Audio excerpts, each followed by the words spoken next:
हाय दोस्तों, आप सभी का मेरे ब्लॉग में हार्दिक स्वागत है। आज का ब्लॉग कुछ खास रहने वाला है। मेरे साथ मेरे कुछ स्टूडेंट, मेरे फ्रेंड लोग मिलकर हम एक विशेष जगह जाने वाले हैं और उस विशेष जगह को जाने के लिए हम सबको अलग-अलग जगहों पर मिलना है। अभी हम 4 लोग यहाँ से जा रहे हैं और कुछ लोग हमें आगे मिलेंगे।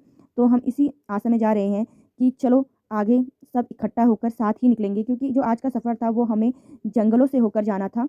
तो इसके लिए हमें ज़्यादा लोग चाहिए थे और मेरे पास बच्चों की ज़िम्मेदारी थी, क्योंकि मैं बच्चों को लेके आई थी। ये सारे बच्चे हैं जो मुझसे ट्यूशन पढ़ते हैं।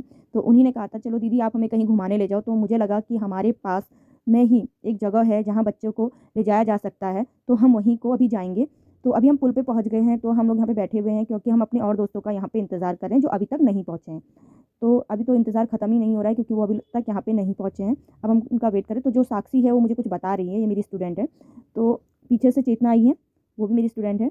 ये दोनों काफ़ी नटखट हैं और ये देखिए जिन लोगों का हम इंतज़ार कर रहे थे वो लोग भी आ चुके हैं। अब हम यहाँ से आगे की ओर जा रहे हैं। बच्चे साइकिल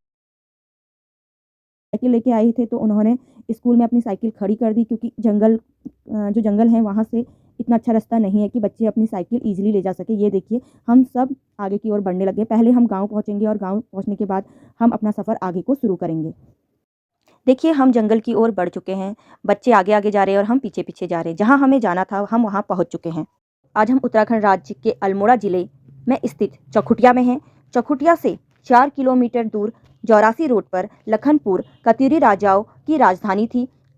लखनपुर मंदिर एक हिंदू मंदिर है, जिसमें कत्यूरी राजाओं ने अपने शासन काल के दौरान लगभग 800 से 1100 ईस्वी में बनवाया था। आज मैं आपको वही मंदिर दिखाने जा रही हूँ और मेरे साथ और लोग भी हैं। तो देखिए मैं आपको आगे ले जा रही हूँ और आप देखेंगे कि मंदिर में क्या-क्या चीज़ें हैं।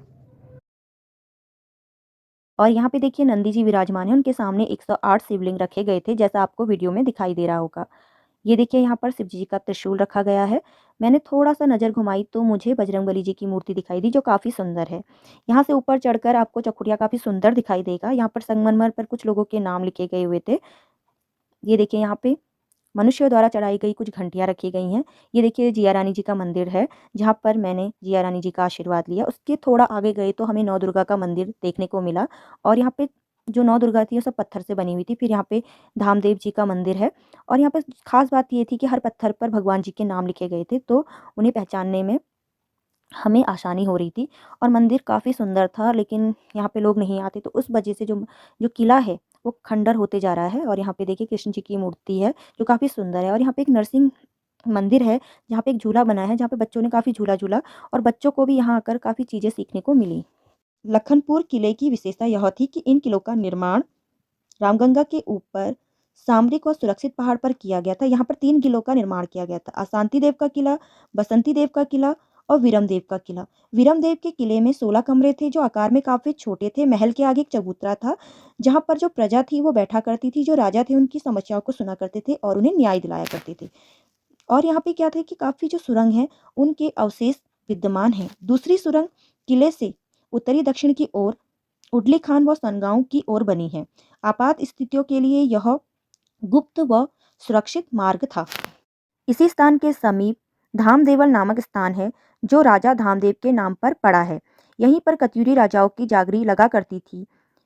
यहाँ पर एक छोटा-सा मंदिर भी है, जो हाट गाँव के सामने रामगंगा नदी के पार एक छोटे से टीले को स्वीट हॉ कहा जाता है। यहीं पर अपराधियों को फांसी दी जाती थी। लखनपुर किले के नीचे एक वीरमदेव का नौला भी विद्यमान है। जो ये गोल-गोल रखा हुआ है, कहा जाता है जब यहाँ पे धान की पहली खेती होती है तो यहाँ पर चढ़ाई जाती है। यहाँ पर एक ओखल है, उसमें धान रखकर यहाँ पे कूटे जाते हैं, भगवान को चढ़ाए जाते हैं। देखिए जो मेरी दोस्त है ना, इस शंख के साथ खेलने लगी और उसे समझ नहीं आ रहा था जो ये शंख है, ये पहले से बना है, ये मानव द्वारा बनाया गया है। तो हमें कुछ समझ में नहीं आया, तो उसके बाद हमने ये शंख न नीचे रख दिया। और यहाँ पे सारी चीज़ें बहुत अच्छी थी, लेकिन समय के साथ जो ये किला था ये खंडर होते जा रहा है और जो चीज़ें हैं वो खंडित होते जा रही हैं। मतलब काफ़ी चीज़ें टूट चुकी हैं। पुरातत्व विभाग वाले भी यहाँ कई बार आ चुके हैं और यहाँ कई बार खुदाई में कई सुरंग देखने को मिली हैं।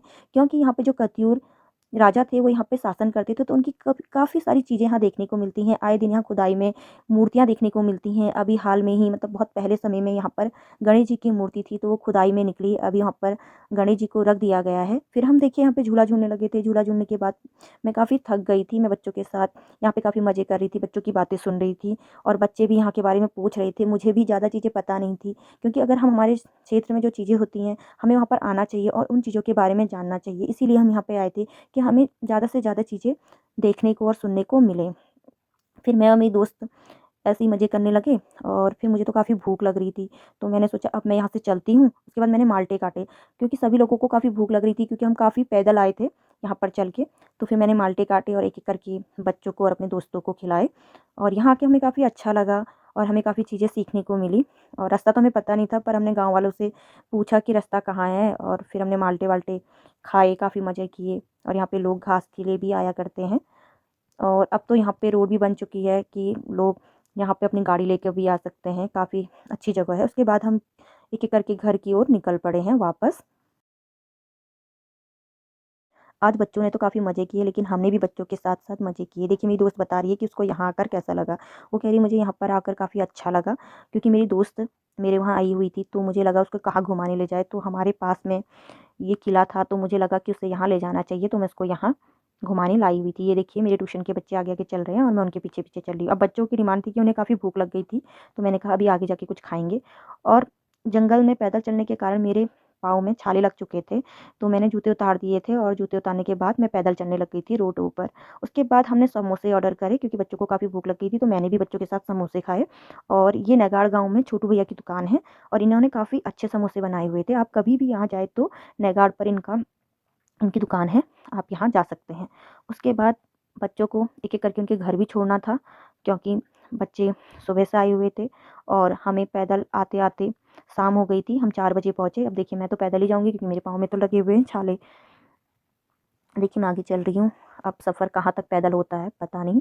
ये देखिए साक्षी आगे-आगे चल रही है और इन लोगों ने यहाँ से फूल तोड़ लिए थे, हाथ में एक-एक करके गुलाब और ये देखिए फिर हम अगनेरी पहुँच चुके हैं। यहाँ पर क्रिकेट मैच चल रहा था, वहाँ जाने का समय तो नहीं था क्योंकि हमें यहाँ आते-आते 4 बज गए थे और आज का मौसम भी इतना अच्छा नहीं था कि हम और घूम सके, इसलिए हमने सोचा कि घर जाया जाए क्योंकि ठंड के दिनों में काफ़ी ठंडा होता है। जब हम सुबह निकले थे तो थोड़ा धूप थी लेकिन शाम को आने तक मौसम काफ़ी ख़राब हो चुका था। ये देखिए साक्षी, चेतना, दिव्यांशु, तन्वी और विवेक भी मेरे साथ थे। इन्होंने काफ़ी मज़े किए। कह रही थी कि दीदी अगली बार आप हमें कहाँ ले जाएँगे? लेकिन सोचेंगे अगली बार बच्चों को कहाँ ले जाया जा सके कि बच्चों को कुछ चीज़ें सीखने को भी मिले। आपको मेरा आज का ब्लॉग कैसा लगे? लाइक और कमेंट करके ज़रूर बताइए। धन्यवाद।